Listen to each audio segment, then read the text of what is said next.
Para sahabat, terus terang saya sangat gemes kalau ada banyak pejabat itu sering bicara tentang tanggung jawab bersama. Ini salah kaprah yang luar biasa. Biasanya tanggung jawab bersama itu disematkan pada beban, ya. Kalau itu beban tanggung jawab yang harus diemban oleh pemerintah, maka pejabat akan mengatakan ini bukan hanya tanggung jawab pemerintah, tetapi ini tanggung jawab bersama, baik itu perusahaan, perguruan tinggi, lalu masyarakat.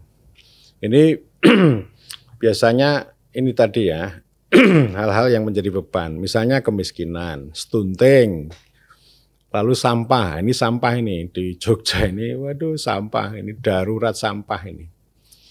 Ya, jadi nanti pejabat akan mengatakan pengelolaan sampah itu bukan hanya tanggung jawab pemerintah, tapi tanggung jawab bersama. Lalu kemiskinan juga begitu, bukan hanya tanggung jawab pemerintah, tapi tanggung jawab bersama. Jadi kelihatannya ini surga telinga ini, kelihatannya enak didengar ini. Artinya kan ini sebenarnya maknanya yang pertama itu seakan-akan itu partisipatoris, pengen melibatkan masyarakat, tapi melibatkan masyarakat itu dalam rangka share beban, berbagi beban, ya. Dan itu kalau yang namanya tanggung jawab bersama itu malah justru tidak ada yang tanggung jawab. Jadi ini kesalahannya dua sisi. Pertama ini cuci tangan, menghilangkan tanggung jawab. Kemudian yang kedua adalah mobilisasi partisipasi untuk menanggung beban. Jadi kalau yang nikmat-nikmat ya enggak lah, ya enggak dibagi lah. Tapi kalau beban ya dibagi. Dan kemudian cara membagi tanggung jawab tadi termasuk share beban dan mobilisasi partisipasi itu dengan cara pemberdayaan, gitu ya. Pemberdayaan itu kata Presiden Joko Widodo itu absurd, tidak jelas, gitu ya.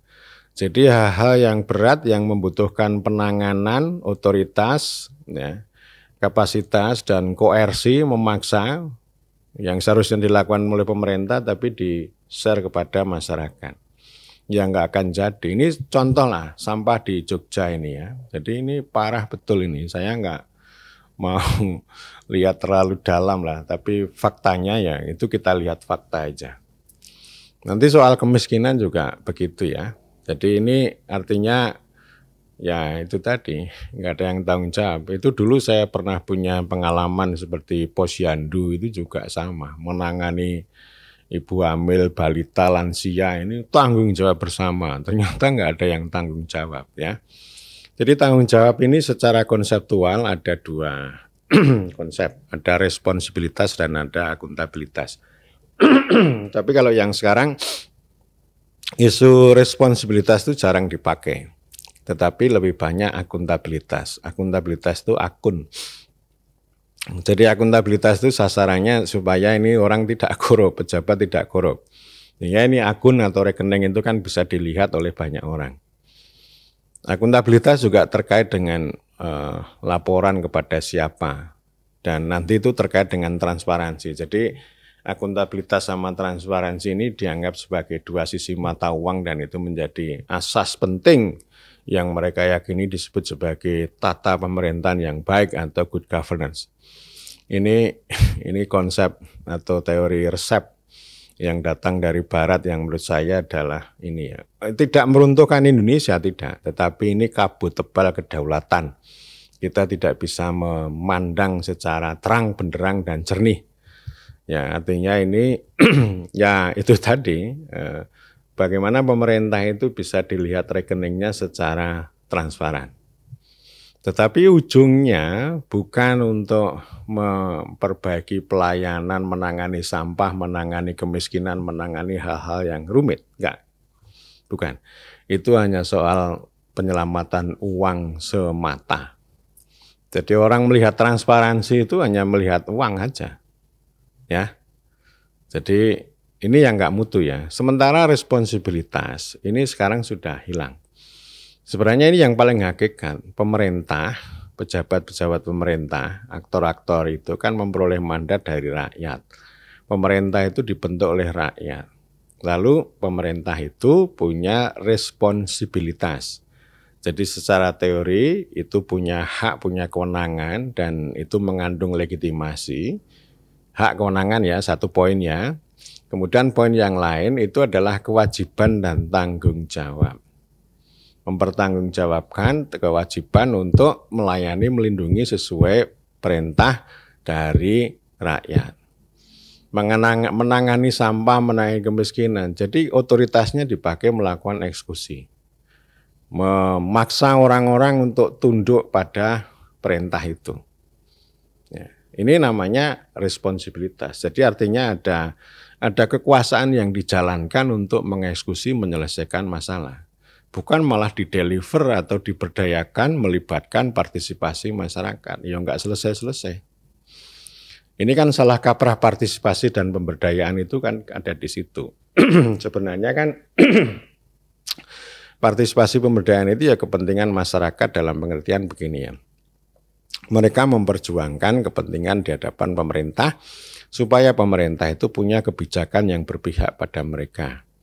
Partisipasi pemberdayaan itu juga dalam rangka untuk aksi kolektif. Misalnya ini orang-orang desa secara kolektif menginisiasi, mengembangkan, memajukan, memperkuat BUM desa. Karena nanti BUM desa diyakini akan mendatangkan kemakmuran. Nah ini namanya partisipasi dan pemberdayaan. Tetapi ini kalau ini urusan sampah, ya, urusan sampah yang kemudian harus ditangani oleh pemerintah, tapi kok ini dideliver kepada masyarakat. Nah ini namanya mobilisasi, lalu responsibilitasnya hilang. Akuntabilitasnya juga bermasalah gitu ya. Jadi sekali lagi kalau tanggung jawab bersama itu malah justru tidak ada yang bertanggung jawab. Artinya ketika ini urusan yang sulit ya, urusan gampang yang sulit tetapi diberikan kepada masyarakat melalui partisipasi dan pemberdayaan, itu artinya sebenarnya pemerintah itu lari dari tanggung jawab. Tidak ada yang bertanggung jawab dan akhirnya ya terbengkelai. Ini kan paradoks ya, jadi ngurus drainase, ngurus sampah aja nggak sanggup, apalagi ngurus rakyat. Ngurus rakyat itu jauh lebih berat lagi. Tetapi ini ya itu tadi, ya karena memang orang itu hanya sibuk dengan dirinya sendiri, ukuran-ukuran yang sangat teknokratik yang dipakai, termasuk reformasi birokrasi itu ya reformasi di dalam itu yang sibuk sendiri itu, tapi tidak punya dampak kepada hajat hidup orang banyak, entah itu sampah atau air atau sungai, hutan dan sebagainya. Ini luar biasa ya paradoksnya, dan itu saya kira juga dipengaruhi entah itu karena mentalitas moralitas tetapi juga karena ilmu-ilmu yang teknokratik. Ilmu-ilmu yang diserap dari sana, ya, dari dunia barat. Dunia barat itu kan hanya baik untuk dirinya sendiri, tetapi mereka itu memberikan kejahatan untuk pihak lain termasuk kita. Karena itu ya sebenarnya semua ilmu yang datang dari barat, entah itu responsibilitas, akuntabilitas, otoritas, itu harus kita rekonstitusi, kita sesuaikan dengan konstitusi kita, sesuai kondisi kita, dan yang paling penting ya kita harus membuat bangunan tersendiri tentang bagaimana seharusnya pemerintah itu dibangun, dijalankan. Jadi artinya jangan latah dengan pemberdayaan, dengan partisipasi, tetapi sebenarnya Anda sedang lari dari tanggung jawab.